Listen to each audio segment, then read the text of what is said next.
Welcome, everybody, inside the coach's office. I'm your host, Dan Murphy, alongside my co host, Brian Barnes. And Brian, it's a special day. MLB season starts. The Detroit Tigers season starts today, and we got a really special guest to help us preview the season. But before I bring him on, Brian, how you doing? How's your week going?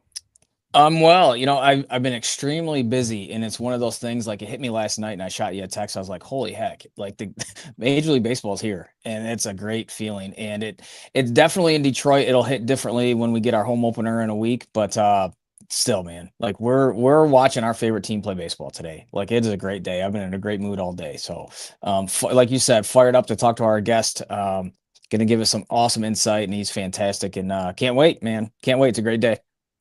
Yeah, with that, I'm so excited to do this show, man, to talk Tigers and to preview the Tiger season with our next guest. It is the longtime host of the Locked On Tigers podcast, Scott Bentley. Scott, thanks so much for joining us. Yeah, I'm glad I can be here, man. We were supposed to do this earlier in the week, and we had some technical difficulties. So we're here now. We're ready to roll, just in time for baseball season. Yeah. Awesome. So I want to start off asking you, I know for me personally, this feels like one of the most anticipated seasons of my lifetime for the Detroit Tigers. And I want to get your sense, both as a fan and as a podcaster, somebody that covers this team on a day in, day out basis. What is your general sense in terms of the anticipation and just your overall excitement for this 2026 Detroit Tigers team? Yeah, I think this is probably the most anticipated season since, probably 2014. Like, I think that's fair. It's certainly the best roster that they've had since those four straight division titles back in the day. So, I think that this is, there's a lot of excitement, I think, for this year specifically, because it kind of has felt like, to me personally, at least, that all roads have kind of pointed to have met to get us to this point, right? Like they go out and they finally spend a ton of money on a free agent, right? They bring in a big name. They call up one of the best prospects in baseball. Like, there is a clear intention and priority on this year specifically. And I think that is, obviously the Verlander homecoming doesn't hurt either. I think that is, kind of a big reason for the excitement going into this year, is just that it really feels like this is what they have been building towards, I guess, for lack of a better term.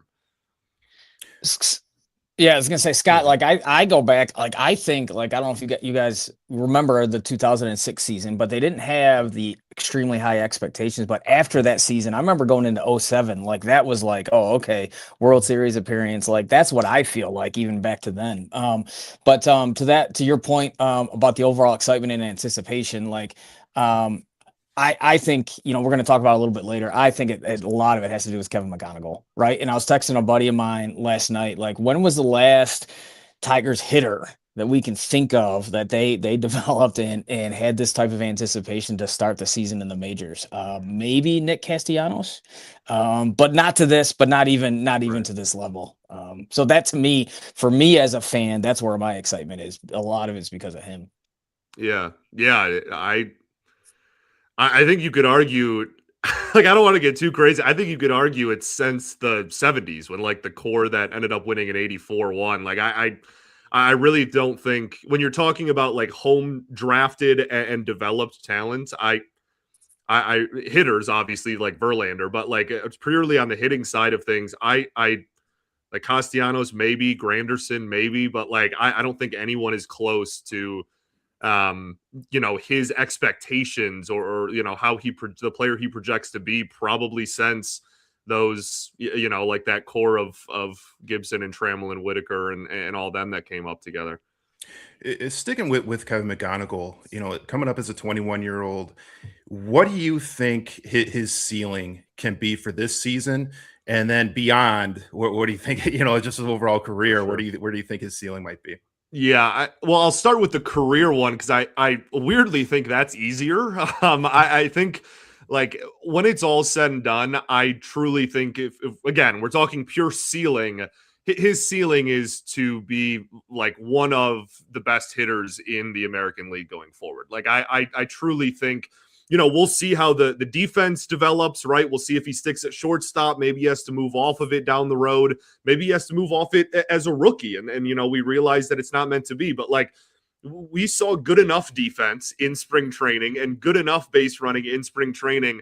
This guy walks more than a lot of minor leaguers and doesn't strike out while also having power.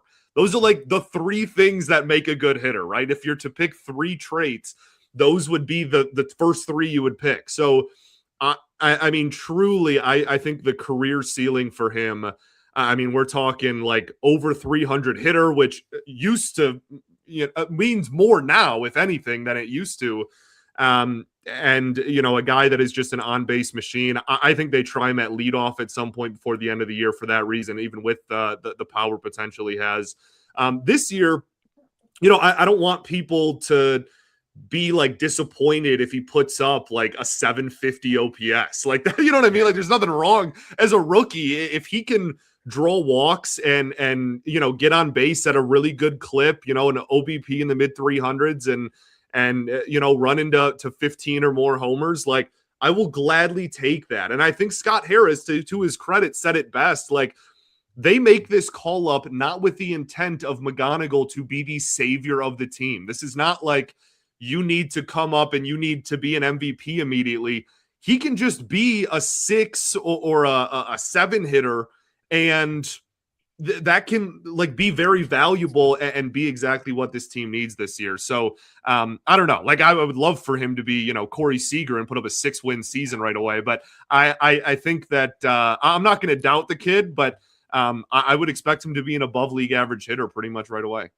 And Scott, I'm wondering, I'm wondering your opinion on, when do you think he kind of solidified during spring that he's going to be on this opening day roster? Because there was, they could have put him back in Toledo, or he hasn't even been in Toledo yet. They could have had him go to Toledo for a couple weeks and got an extra year on the back end of that contract, but they decided not to. They decided to have him start opening day. Do you think there was any thoughts going into the spring that, we're going to start him in Toledo and he just played so well in spring? Or do you think maybe it was kind of maybe a foregone conclusion? I truly think that going into the spring, they did not plan on him making the roster out of camp. I think he played so well. And the thing that I love to point to is like everyone points at the home run in the DR, right? Like that was an awesome moment, right? First pitch of the game, he goes deep against the Dominican Republic national team. Like that is so cool. There was like a couple of really good defensive plays that kind of caught everyone's attention. That was like, oh, wow, like the one question mark we had was defense. And look, he looks like a pretty darn good defender.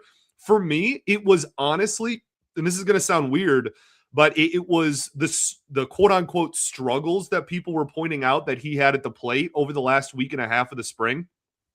You look at those numbers, the batting average was not good, right? It was like sub 200 in the last like 20 at bats he had of the spring. But he was walking a ton. To me, that is what solidified it. It's like, okay, even when he goes through stretches where he's not hitting a home run every at bat or not lacing the ball into the gap, he is still getting on base. And like that is such a high floor player, because even when they go through slumps, like Juan Soto is great at that. And I'm not saying that he's Juan Soto, obviously, but like even, okay, he hasn't had a home run in 3 weeks. Well, he's on base every game because he draws so many walks. Like that is, I think, honestly, what solidified it for me and for a lot of, decision makers in the organization was like, even when he's not crushing the ball, he's still getting on base at a crazy good clip and walking every game. Like that is really hard to ignore. Dan mentioned in a couple previous shows that, fair or not, McGonigal and Max Clark are going to be compared to each other forever, right? Being in the same draft class and the highly touted prospects. Like it was obvious in spring training that Kevin McGonigal belonged, like just physically, all right? And you could tell that Max Clark still looked like a 20-year-old kid, like to me, still looked not ready. And that's okay where he's at in his development, right? Like some people forget that he doesn't have his man muscles yet. Like he's still growing into who he's becoming, right? But do you think we see Max Clark at some point this year? I do. I honestly, I do. And I think there's a lot more nuance with that one. Like if McGonigal didn't make the team out of camp, I would have bet my life that he would have been on the team at some point. Like there's some stuff that could happen where, Clark might not, right? Like I'd put it closer to like a 70, 75% chance than, like a 90 or 100. But like, I really think the plan in center field is Parker Meadows at the beginning. If it doesn't work, then we start looking at Max Clark by the end of the season. And so I think this is like the last kind of I don't know, the last dance for Parker Meadows. Like he either has to prove that he can hit this year, or he's going to be, kind of removed from from the conversation rather of like what this team looks like going forward. I do think ultimately that Clark will get some sort of opportunity, whether it's, Meadows getting hurt or Vierling getting hurt, or just like the depth in the outfield gets a little bit slim.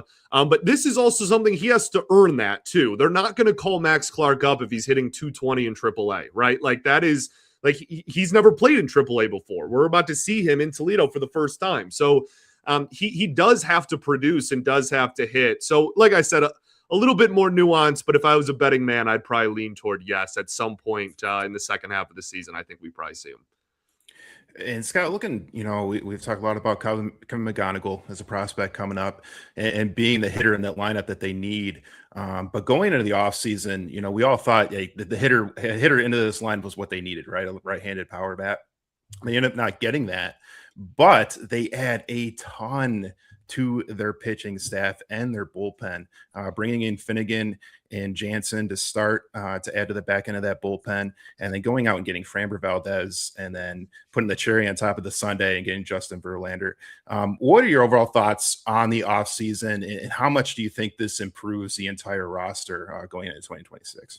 Yeah, I mean, I kind of alluded to it at the beginning of the show. I really think this is the best roster they've had in over a decade. It's funny. I talked about it on my opening day show at for Locked On, and like the opening day center fielder last year was Ryan Kreidler. Like that was a playoff team. Like that was, they had made the playoffs in 2024 and made it again in 2025. And like Kreidler played for like a week and then got DFA'd. I'm not trying to make it sound like he was an everyday or anything, but like that, that would be preposterous to think of even now, like just 1 year removed.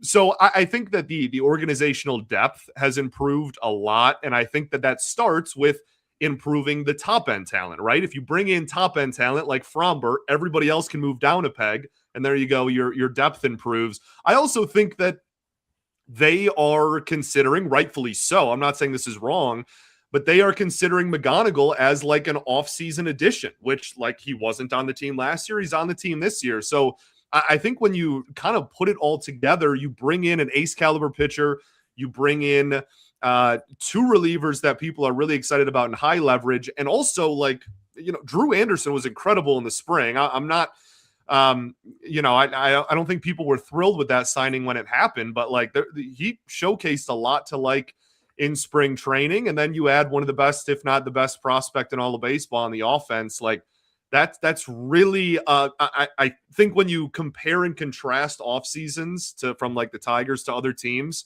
they had the best offseason in the AL Central by far. And I think that they probably had one of the better off seasons in the American League if you're just looking at, what they lost versus what they added. Yeah, I think it's a really talented roster. I think it's the best roster in the AL Central. And I think that they should, if they don't make the playoffs, it's a disappointment. I think that's kind of where we're at.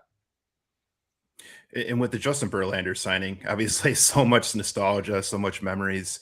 But in terms of on the field, how many innings do you think they can give him? Do you think, as a fourth or fifth starter, that he can give them the innings that they need to give them the depth that they need to, to carry through into, to September or into August and September? Unlike last year where we saw where things kind of fell apart in August and September because of the depth of the rotation. Do you think Verlander is going to be able to last throughout an entire season? To be honest, I worry less about the innings than I do the actual like production, weirdly enough, which is crazy to say at his age, well into his 40s now. But like you look at last year, he made almost 30 starts and like not all of them were good, right? His first half was terrible and his last 2 months were amazing. So like to me, I have no doubt, like Justin Verlander could be 75 years old. I would not bet against him starting 25 games for a Major League Baseball team if he really put his mind to it and wanted to. I more worry about like okay, he can throw that many innings. Is the fastball actually going to be good, right? Like in his almost mid 40s, like, is he going to be able to throw mid 90s still? Is the breaking stuff still going to be able to play off said fastball really well? But like when it comes to, putting the ball around where he wants to and throwing innings, I worry very little about that, even at his age. I think it's more of, are we going to get the 6.5 ERA first half of last year, Justin Verlander, or, the sub 3 ERA second half of last year, Verlander? And just to follow up on that, if we do get, a bad, a couple months from Yeah. Verlander and Drew Anderson is doing everything he did in spring, that's going to bring up some very tough conversations. How do you think that's going to go? Let's play that out, play a little hypothetical, and that situation plays it out because it's very likely that it could happen that a Verlander at 43 years old just runs out of gas but doesn't want to give it up. And Drew Anderson is lighting it up in the bullpen.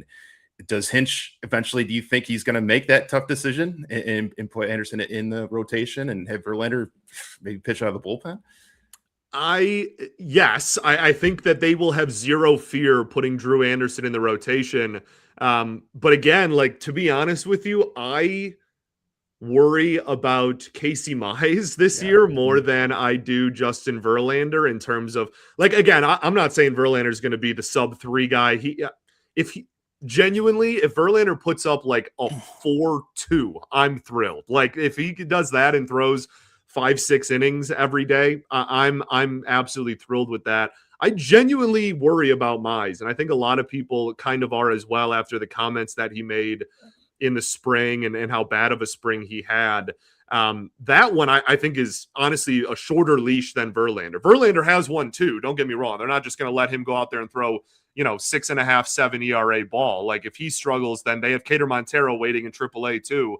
But I really think if Mize has a rough, like, I don't even think it would take long, like 7 or 8 starts out of the gate, then they're going to take a heavy look at throwing Drew Anderson, obviously assuming that he's doing well himself out of the pen, as you said.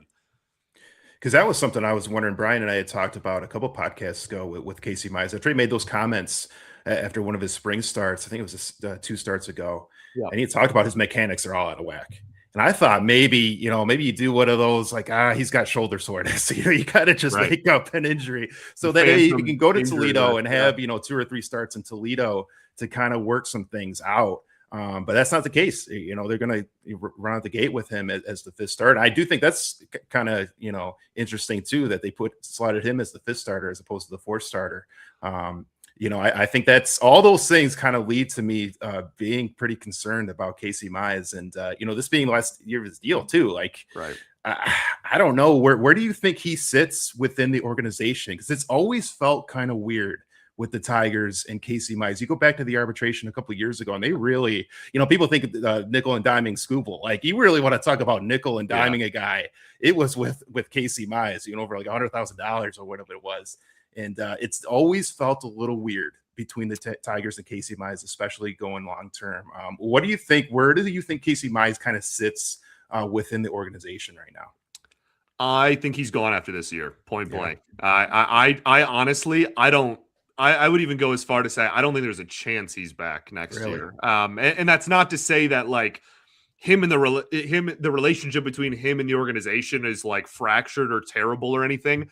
I just don't think he's a priority for the team. Like, I mean, ultimately, you're talking about a 5th starter that was hurt for 2 full years, came back, has never been able to get swing and miss at the major league level, which is, like, obviously a big priority in today's game. I just, like, he had a good year last year. I fully, like, agree with that. He had a sub 4 ERA as a back end rotation guy. There's nothing wrong with that, but just given, like, the track record, given the production and given the injury history, what he can't do on the field, his inconsistencies, I just don't think the Tigers are going to be like, hey, we need to make sure we bring back our 5th starter in the rotation that, is pretty, like, middle of the road, all things considered. I just don't think he's a priority going forward, which is why I think he made the team out of camp, because they were like, well, this is your contract year, dude.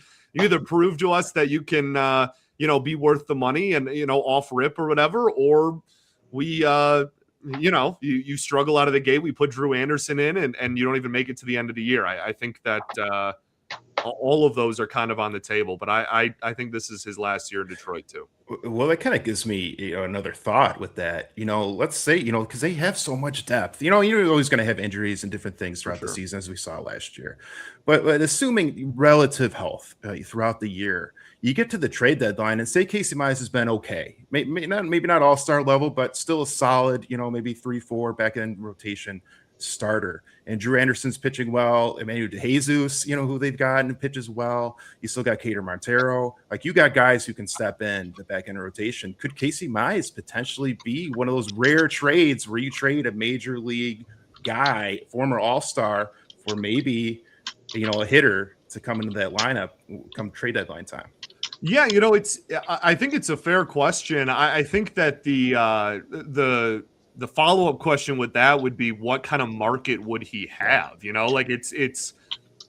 It's nice and neat on paper to be like, well, if everyone's healthy and you have the Cater Monteros and the Drew Andersons that you can plug in, why not consider it? I'm sure they'll consider it. They considered trading the best pitcher on the planet this winter. I don't think anyone's off limits in terms of who they will hear offers on. I don't think Scott Harris believes in untouchables, but I think that it's just like a weird, who is worse than the Tigers that is going to want their fifth starting for half a year of their fifth rotation guy and would give up, a bat to do it. But I think that in terms of the more general question of is he expendable?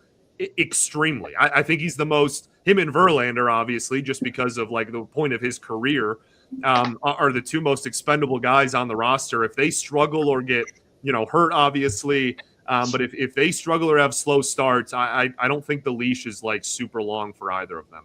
By the way, isn't it awesome that we're seriously talking about issues with the fourth and fifth starter? Or concerns? Yeah. You know what I'm saying? How many teams would love to have this problem, right? For and then sure. Talk about, like you mentioned, the depth we have already. That's just fantastic. And obviously, when you get to the postseason, right, your rotation, shrinks a little bit anyway. And so it's just survive this season and they'll be just fine.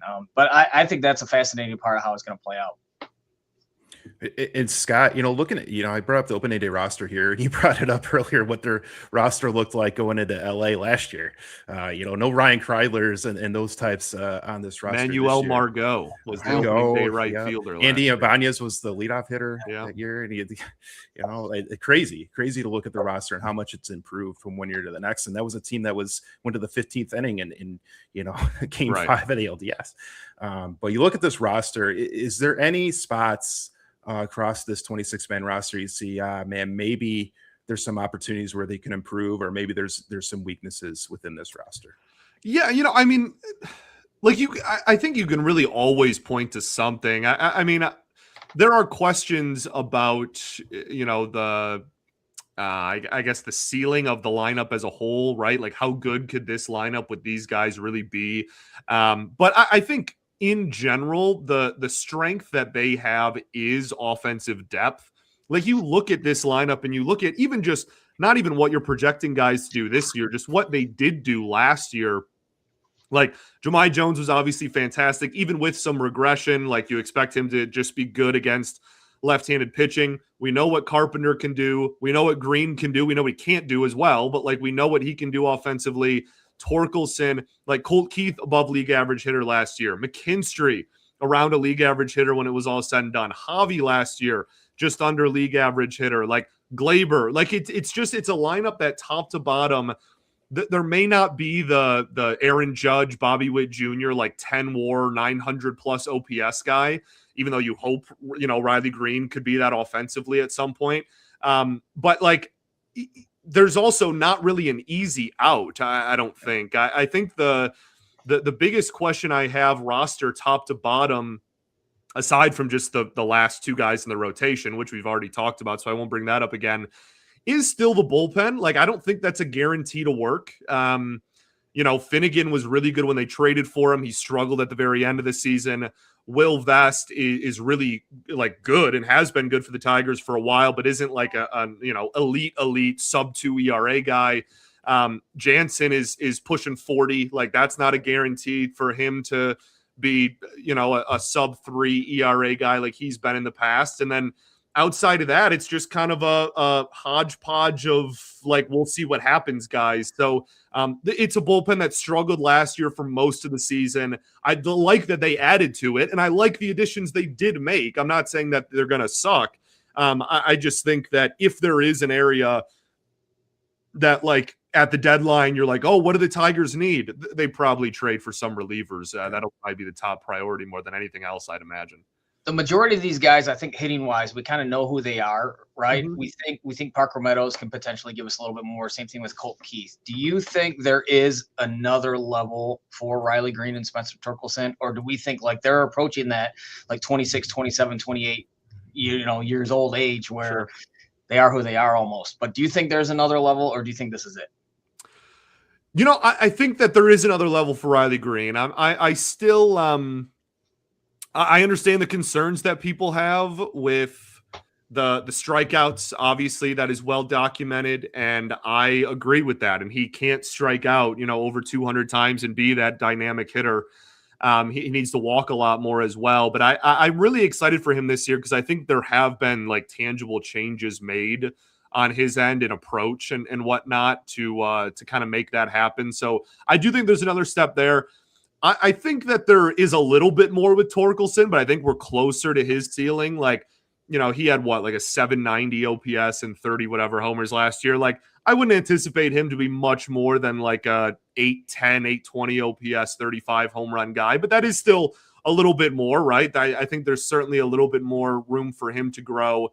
Kerry Carpenter is the one that like I scratch my head at because there's no reason he shouldn't be like one of the best hitters against right-handed pitching in all of baseball. Like, he's done that before, but the guy just swings at everything, and like he needs to not. And if he's going to be like, I don't know, like a outfield Javi with power, then like that, it is what it is. Like, there's still value in that, but like that's something that he certainly has to. He had like a 287 OBP last year. Like, that is astronomically low for a guy of his caliber. So, yeah, I think the big one for me is Colt Keith. I think there's still like a ton left for him to grow.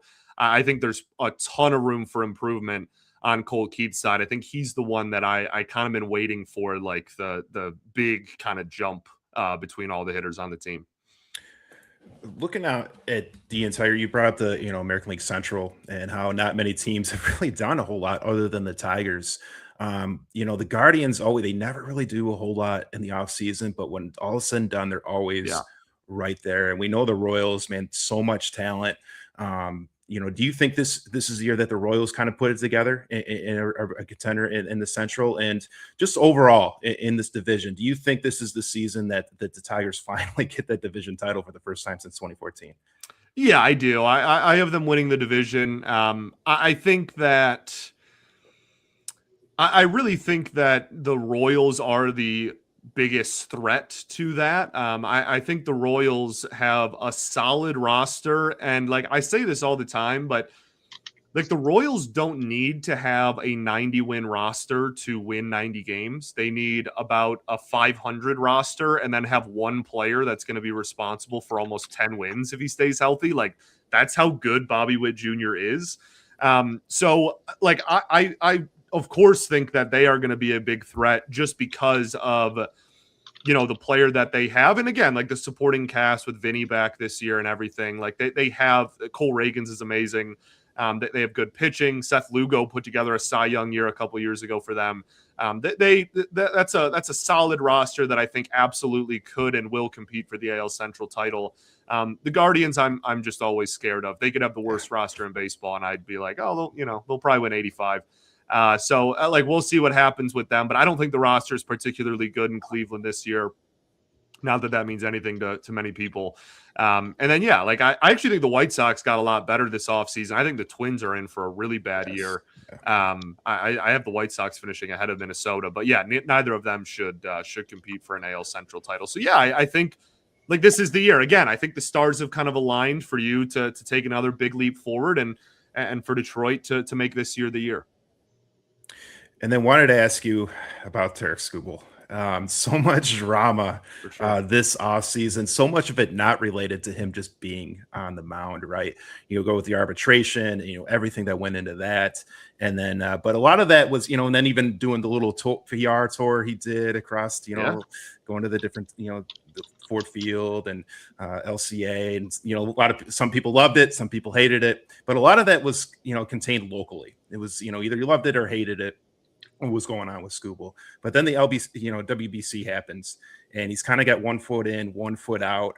And then the final game, he's coming out with the Larkin jersey, even though he's not going to pitch or really part of the team. And it started to become national, where he was starting to get a really bad PR hit.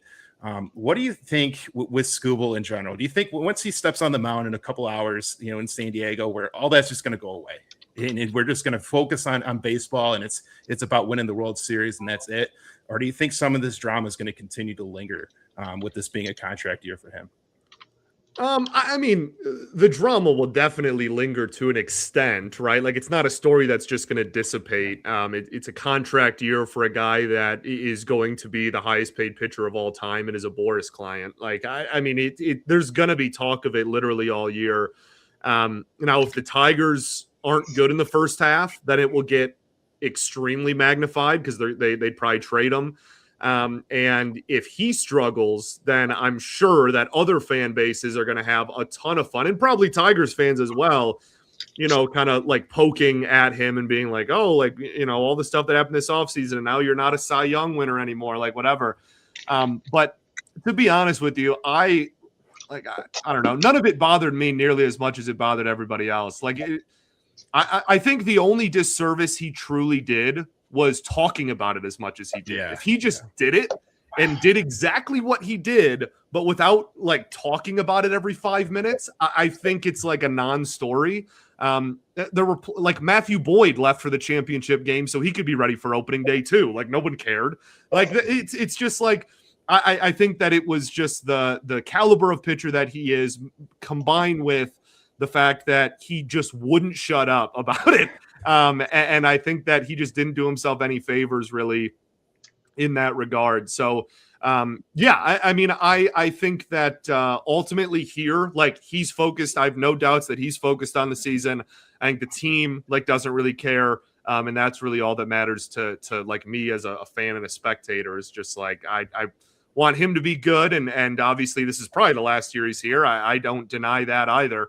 I hope it's a really good year. I don't really care too much about the rest. They can talk all they want. If he's a Cy Young pitcher, he's a Cy Young pitcher on my baseball team for another year. At 4:05 Eastern today, I'm not worried about what happened in the World Baseball Classic a couple weeks ago, right? Like, don't kid yourself. And Brian, I know you agree. Yeah, we don't really care about it. A lot of this is a lot of silly stuff. For sure. But I think when it will matter is they get into a playoff game and it's the 6th inning, and he's nearing 100 pitches. That's where it's going to rear its ugly head again. For sure. Like, is he going to come out for that another inning? Is he going to lay it all on the line and go 115 pitches?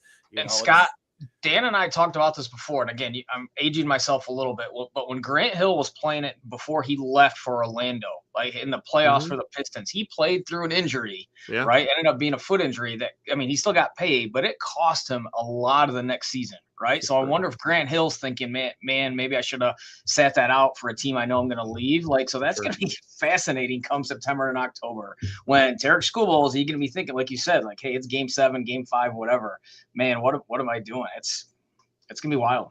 Yeah. I mean, like I said, that story is not going away. And the closer we get to the end of the season, it's only going to get bigger and bigger. The only thing that can counter that is if he and the Tigers are really good. And if both of them are good, then that's what people will be talking about more so. But yeah, every playoff start is going to be must-watch television because of all that, for sure.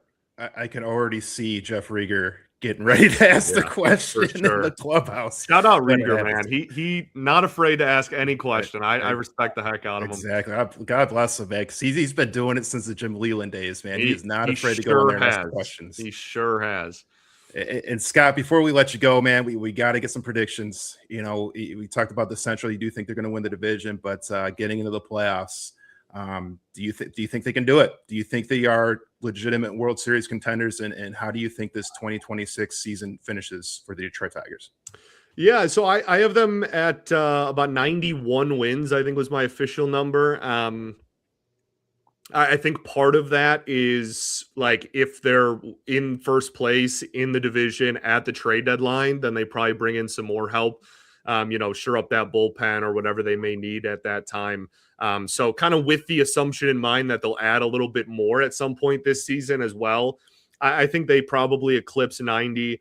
I think they win the American League Central. I think the biggest question for me is what does a playoff series look like? Because if they're playing in the wild card round again, you can literally just throw Skubal Fromber in 2 games and hopefully walk out of there with a series win. If you're talking about the DS, again, like a little bit more, but like you can go Skubal Fromber in 2 of those games. You can even go like, okay, we're planning for 5. You can go Skubal, Fromber, whoever you want, Skubal. Like that's what they did last year. So I really think that the bar should kind of be, getting over that hump and getting to the ALCS again. I think ultimately that I still don't think that this is a World Series title like winner, which I know like it's opening day and like no one wants to hear that. So like, don't let me, rain on anyone's parade. Go win a World Series. I'll be rooting for it. Obviously, I hope it happens. But I think ultimately, like in the postseason, you look at some of these other like lineups and bullpens that are built. It's a really tall task to go toe to toe, inning for inning out of the pen with some of these other teams, and especially again, kind of the heart of lineups with other teams. But I expect this to be a really good year, a really fun year, and the playoffs are a crapshoot, man. Like there's the best roster, outside of the last 2 years. The best roster has a long history of not winning the World Series. So like anything can happen. Just get there and see what happens. And I fully expect them to get there. And Scott, before I let you go, Brian, you got any final questions you want to ask? No, man, Scott, this is awesome. Thanks. I know we've been trying to do this for a while, so we greatly appreciate it. We know you're a busy guy, so thanks. If we can help you out in any way, let us know. But we thank you for being here, man. It's awesome. Oh, I appreciate it. I appreciate the invite, and I'm always happy to talk ball, man. Fun day. And Scott, so we know we can find you Locked On Tigers podcast, one of the best podcasts out there covering the Detroit Tigers. Where can fans find you on social media? Yeah, my Twitter, X, whatever. I don't, whatever it's called. It'll always be Twitter to me, man. Yeah, same. Is Bentley Scotty. I also do Locked On Red Wings. So if you're a hockey fan, you can always check that out as well. Awesome. Scott, thanks so much for joining us, man. This was awesome to talk. Awesome. All right, we'll see you again down the road, man. Thank you. Okay, cool. Yeah, I appreciate you guys. Thanks, buddy. Thanks. That was awesome. Right, Brian, absolutely. Killing it with these guests, man. Fantastic insight from Scott. One of the best locally, but I think he's becoming one of the best nationally too. He does great. He does great with the Locked On Red Wings too. So yeah, we might have to have him on again. That'd be cool. Down the road to talk some Red Wings because especially if there's a playoff collapse. I'd love to hear his playoff collapse, or if they get in. Either way, collapse as well. So, but definitely if there's a collapse, because there's is there a lot of storylines if the Red Wings don't make it. But sure. Brian, I know you're on a time crunch here, but man, I know we've been looking forward to this day for throughout this entire winter. We're both in the same boat that we eat, breathe, sleep football, but man, if as fans, I think the Tigers might be both of our favorite teams. So big day for both of us, man. I know you're excited about this one. One of my favorite days of the year. It's funny, my wife, when I met her, she wasn't much of a baseball fan, and now she has the Tiger games put into her personal calendar, and she's listening and watching all the time. I mean, it's just gonna be a great next 7 months, right? Like we're anticipating a fun summer coming. Before I let you go, I got the prediction from Scott, but what's your prediction for the season? What do you think the season total is, division, and then ultimately where they finish up? I think, and I know we're on a time crunch. I would have loved to ask him this. Like, I think if the Tigers are showing they're all in, like, I don't think this is a quiet deadline. Like, I think I agree. Like mid-90s. If those guys, like I'm asked about, Riley Green and Spencer Torkelson, if they get any plus from those guys compared to a year ago, and you get an addition at the deadline, man, I'm thinking 95. Especially if the division is like you beat up on the Twins and you beat up on the White Sox, I'm thinking 95 wins. 95 is a lot. It's a lot to ask. I think. I think that would be dependent on if the Guardians have a bit of a down year. If they're more of a 500 team, which is always possible with them. And you look at their roster, you think they should be a 500 team every year, but they always find a way to win. Get close to 90 wins. But if they're a little bit down, I do think that's a possibility. Yeah, I'm right there with you. I think they win the division for the first time since 2014. I'm saying 92 and 70. I think they win the division. I think they're in a battle with the Royals. But I think the Royals get in as a wild card, but I think the Tigers win the division, and I think they get maybe the 2 seed, and maybe not quite the 1 seed, but I do think they get the 2 seed and get a bye. We avoid that wild card series, and you can set up your rotation for the divisional series, and I think they at least get to the ALCS. I kind of have that as their minimum. Getting the LCS, and I got them in a rematch with the Red Sox. I think they're the 2 best teams the American League, and get rid of some demons, get past the Red Sox, and get in the World Series. And I eventually got the Tigers losing to the Dodgers, and then we go into a lockout with the Dodgers winning 3 straight years, and we got all those stories and things we got to deal with. But I do think it's going to be a very, very special year for the Detroit Tigers, and man, I know both of us are so excited about it, and we're going to be covering it like crazy across Michigan Sports Entertainment and all our podcasts, and we're going to continue to have great guests on to help us break these teams down. And man, so much stuff going in Detroit sports to break down. We got the tournament, Michigan State, both playing basically a doubleheader on Friday. Man, it's exciting times right now, Brian. Very exciting times. But for that, we thank again Scott Bentley for joining us to help us preview the Tigers. And man, just a few hours away, Detroit Tigers begin their 2026 season in San Diego today at 4 p.m. We're so excited to watch it. For Brian Barnes, I'm Dan Murphy, and we'll see you again down the road.